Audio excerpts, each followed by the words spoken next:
তীব্র গরমে বেড়েছে লোডশেডিং। কৃষি সেচে তাই নির্ভর করতে হচ্ছে ডিজেলের উপর।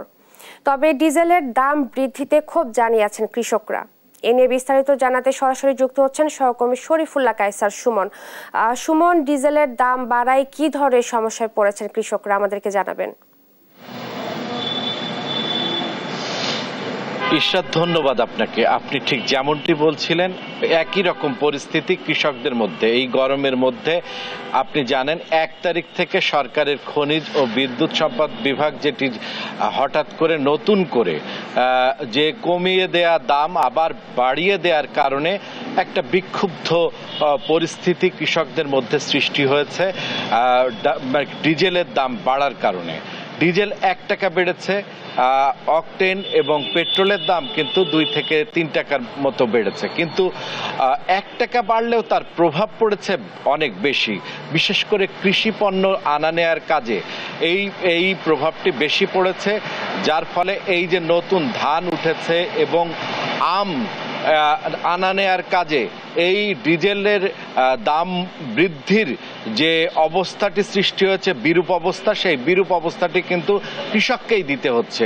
প্রত্যেকটি কৃষি পণ্য আনা নেওয়া সহ বিভিন্ন কারণেই কিন্তু আজকে কৃষককে অন্য বিষয়ে বেশি টাকা দিতে হচ্ছে, অর্থাৎ খেসারত দিতে হচ্ছে।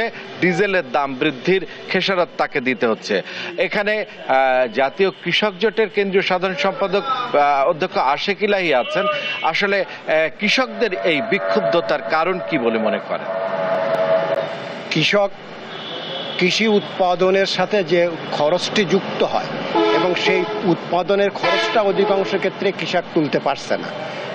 এই কারণে অস্থির বাজার ব্যবস্থা এবং পরিবহনের ক্ষেত্রে কৃষকদেরকে সবচেয়ে ভোগান্তিতে পড়তে হয়। আমাদের যে কৃষি ব্যবস্থাটা রয়েছে, কৃষক উৎপাদন করছে, বাজারে সর্বোচ্চ মূল্য দিয়ে তেল, ডিজেল এগুলো তাকে নিজেই সংগ্রহ করতে হয়।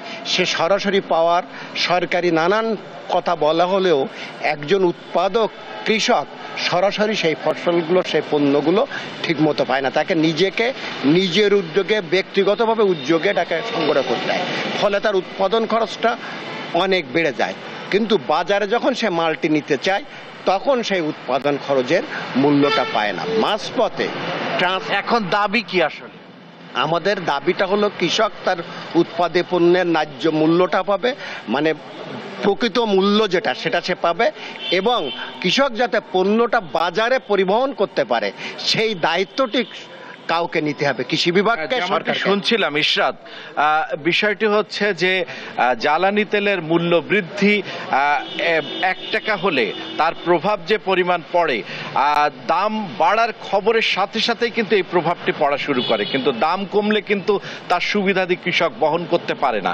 এই কারণেই কৃষক এবং কৃষক নেতৃবৃন্দের বক্তব্য যে যেভাবে হোক না কেন প্রয়োজনে ভর্তুকি দিয়ে হলেও কৃষকদের জন্য বিশেষ ব্যবস্থা, জ্বালানি ক্ষেত্রে বিশেষ ব্যবস্থা চালু করা হোক এবং ভর্তুকি মূল্যে এই ডিজেলের মূল্যটি নির্ধারণ করা হোক।